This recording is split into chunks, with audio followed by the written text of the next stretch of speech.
Епизода 5. Први несогласувања. Наскоро поправиве катастрофални потешкоти, паниката почна да се шири низ градовите на планетата Тера.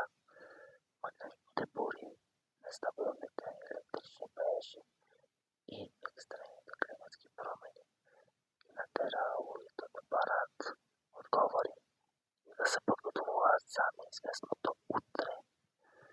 Во владината зграда, група политичари и корпоративни лидери одржаа таен состанок.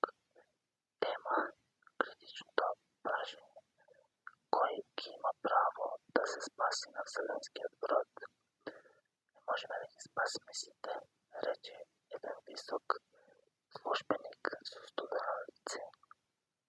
Мораме да избереме кои категории на луѓе ќе бидат приоритет: научници, инженери, владени службеници и слично, но останатите ќе останат на планетата. Ова е безмислено, одговори друг лидер. Цивилизацијата не може да преживее ако ја оставиме на младите и најважните културни ресурси. Во исто време, во лабораторијата, Илијан Ривера се соочи со лична дилема. Мораше да одлучи кого да вклучи во тимот за изградба на вселенскиот брод, а не сите имаа исти способности.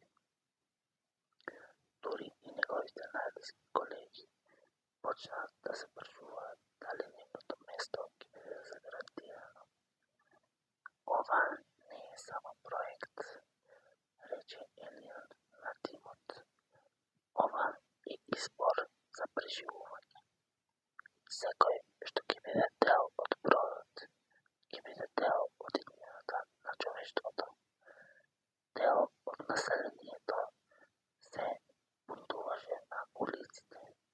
Некои групи веруваа дека проектот е само за елитата, за богатите и моќните. Настана хаос, протести, блокади на патишта и саботажи на инфраструктурата. Во исто време, младата инженерка Кира Солис предупреди: ако не ги вклучиме сите гласови и ако не најдеме фер начин, ризикуваме саботажи кои може да го уништат проектот пред да започне. Научниците беа принудени да создадат нов систем на приоритети за местата во бродот.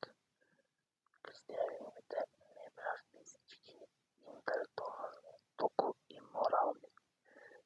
Кои може да придонесат најмногу за човештвото во долгото патување до новата планета?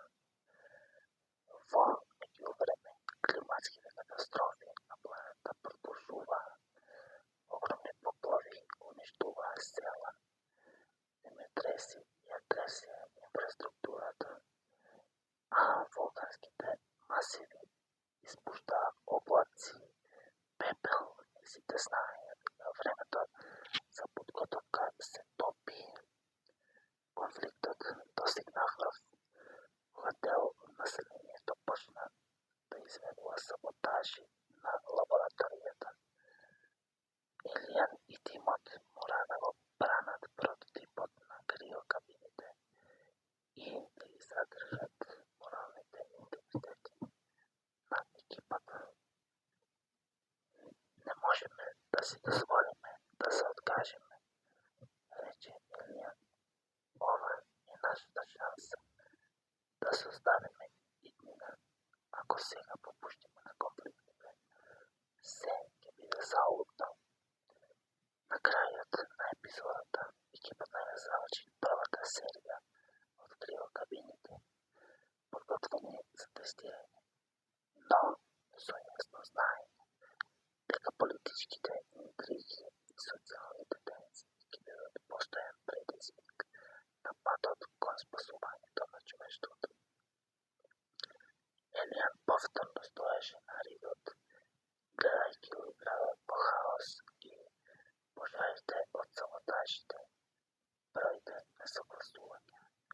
само почеток.